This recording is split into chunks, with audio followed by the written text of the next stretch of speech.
Welcome to this week's edition of Lung and Respiratory Health Updates, covering the latest breakthroughs, brought to you by LucidQuest. GSK's Nucala has received FDA approval for chronic obstructive pulmonary disease in patients with an eosinophilic phenotype, defined as a blood eosinophil count of at least 150 cells per microliter.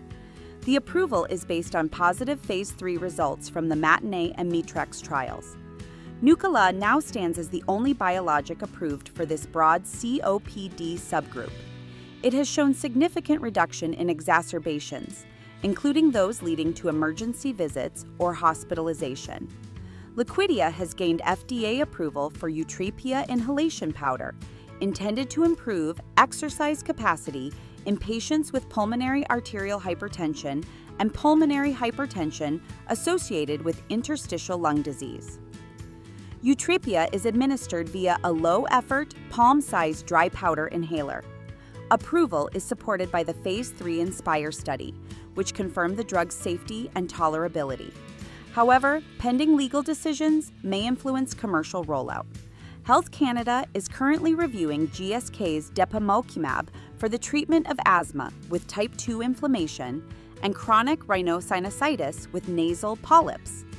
Data from the SWIFT and ANCHOR trials demonstrate reductions in both exacerbations and polyp size.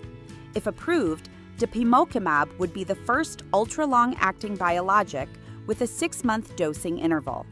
It works by targeting interleukin-5 to suppress type 2 inflammation.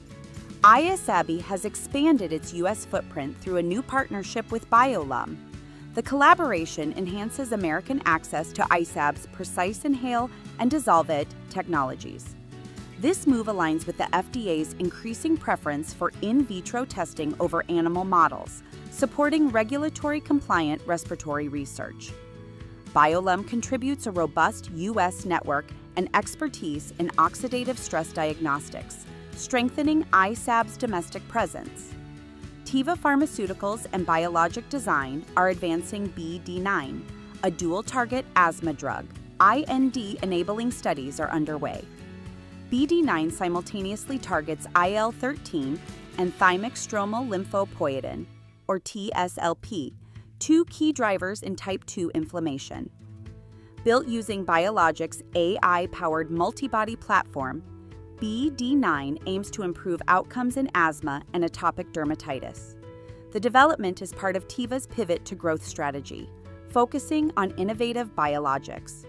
Tvardi Therapeutics has completed enrollment for its Phase 2 REVERT trial in idiopathic pulmonary fibrosis. The trial evaluates TTI-101, a STAT3 inhibitor targeting the central fibrotic pathways involved in IPF progression. Top-line data is expected in the fourth quarter of 2025. TTI-101 represents a potential shift in treatment goals, aiming not only to slow, but possibly reverse fibrosis, setting it apart from existing therapies. Rein Therapeutics has dosed the first patient in its Phase 2 RENEW trial evaluating LTI-03 in idiopathic pulmonary fibrosis. The trial will enroll participants across up to 50 global sites. LTI-03 is a caveolin-1-based peptide with dual mechanisms, promoting epithelial cell survival and inhibiting fibrosis signaling. Interim results are anticipated in the first half of 2026. Stay ahead in lung and respiratory health research. Like, share, and subscribe for weekly updates. Visit lqventures.com or email us at info